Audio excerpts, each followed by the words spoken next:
In the world of fighting games, there exist characters known as glass cannons. They have the particularity of dishing out insane amounts of damage, at the price of being extremely fragile. This archetype's antithesis is the tank, who can absorb punishment like no big deal, but lacks any real punch.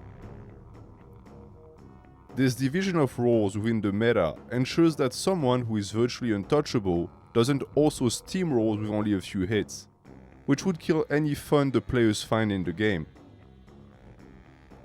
In real life, however, those artificial distinctions cease to apply, and heavyweight fighters often boast both advanced endurance and high firepower, which explains the existence of weight classes.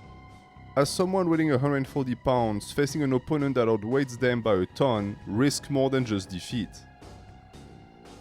The importance of bulk is a recurrent motif in Kengan, which offers a fairly accurate representation of the advantages that extra mass can offer. The man I will be discussing today falls into that category, as he possesses both the uncanny ability to withstand attacks without so much as a blink, but at the same time expediting those stupid enough to stand in his way with a simple swat of his gigantic hand. But summing up Kaoru Yoshinari to his combat ability would be doing him great injustice, as he is so much more than that. Standing at 6'8" and weighing in at a staggering 360 pounds, he's definitely a big boy. But the interesting thing about his character is that, unlike most of the participants in the Kengan tournament, he's not actually a fighter. Rather, his original profession is that of a fisherman, a job that isn't exactly known for its carryover to cage matches, unless your opponent happens to be an anchovy. But that's only if you look at what commercial fishing is like in our world, as in this fictional universe, it'd be more accurate to compare it to a mix between The Old Man and the Sea and Moby Dick. In terms of intensity, we're far from the picturesque vision of a few guys throwing lines on a peaceful lake. Instead, we're talking about a dude that hugs great whites to death and patrols the sea like some sort of Japanese Aquaman, which explains why his fighting style is so unorthodox. You can't expect a dude who earns his bread slapping around killer whales to show up with a pretty boxing stance and textbook footwork. Instead, expect to be harpooned up the ass by an arm the size of a baobab. And don't even think for a second that you can make use of his non-existent guard to land decisive hits. Even if you score 100 punches, it only takes him one to send you flying. Not only does he take on cachalots weighing upwards of 100,000 pounds armed with nothing but a spear, but he also faces them in their natural habitat instead of using his boat to stay out of reach. A proof that you don't need hair to be a total Chad. Compared to that, entering a martial arts tournament and fighting against humans is a literal walk in the park. Or should I say, a swim in the sea. I feel sorry for anyone who has to eat a whole burial straight to the face. But beside his destructive power, Yoshinari is also equipped with top-notch flexibility, to a degree that would make even a pro ballerina jealous, as he is able to contort his massive body into impossible positions to avoid taking damage when needed. None of these skills were formed in a dojo.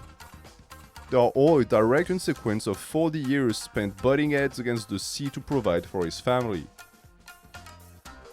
This has led to him developing an otherworldly sense of balance, to the point that he can easily throw a haymaker while standing on only one toe.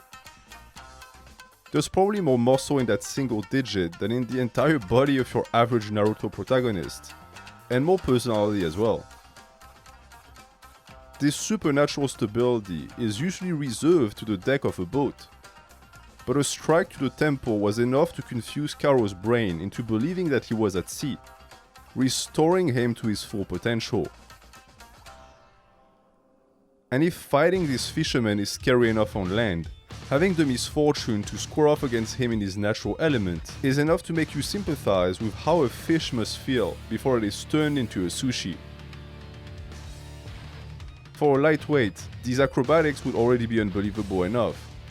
But keep in mind that Yoshinari weighs as much as 2 grown men.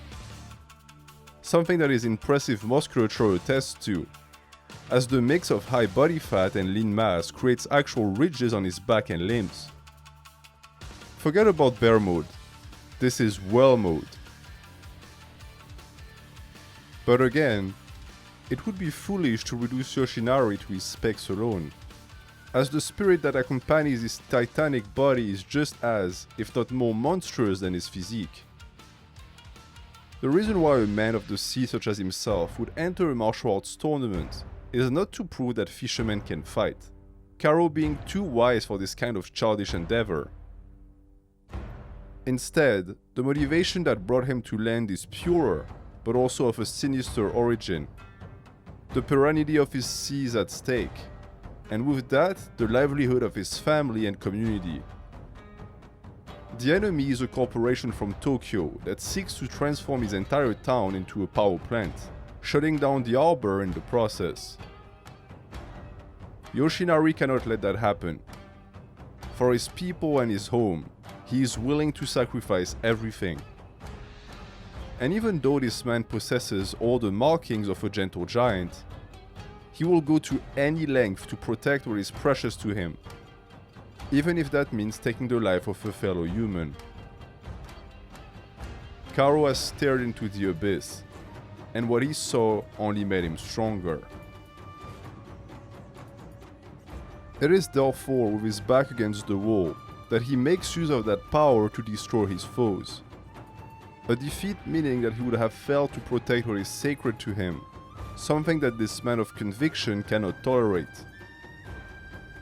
Now imagine being caught in a bear hug by someone of such size and strength, who has decided that you are the person responsible for the destruction of everything he cherishes and loves. I personally would prefer to get hit by a car. It'd be less painful and also much quicker. Alas, Kengan Ashura isn't some bullshit feel-good shonen, and the power of friendship is not enough to influence the outcome of a fight. As pure as Karo's motives might be, and as mighty as his blows were, he still couldn't come out on top when faced with a pure martial artist. As his awareness fades, he catches one last glimpse of the man who extinguished his dream. His last conscious thought being for the victory that he couldn't grasp and the sea he failed to protect.